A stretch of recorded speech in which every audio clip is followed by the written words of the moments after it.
ലോകപ്രശസ്തനായിരുന്ന ശില്പിയും ചിത്രകാരനുമായിരുന്ന Michael ആഞ്ചലോയോട് ഒരിക്കൽ ഒരാൾ വന്ന് ചോദിച്ചു, താങ്കൾ കൊത്തിയെടുത്ത ഈ ദാവീദിന്റെ ശില്പം എത്ര ഭംഗിയുള്ളതാണ്.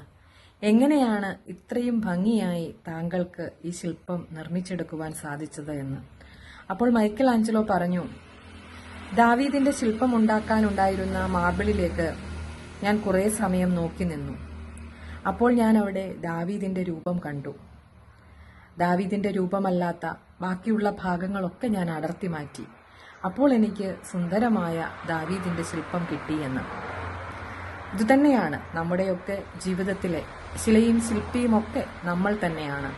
ജീവിതമാകുന്ന ആ ശിലയിൽ നിന്ന് നന്മതിന്മകളെ വേർതിരിച്ചറിയുകയും തിന്മകളെ അടർത്തി മാറ്റി നന്മയുടെ സുന്ദര ശില്പങ്ങളായി നമ്മുടെ ജീവിതത്തെ മാറ്റിയെടുക്കുന്നതിനും ശില്പികളായ നമുക്ക് ഓരോരുത്തർക്കും കഴിയട്ടെ എന്ന് ആശംസിക്കുന്നു.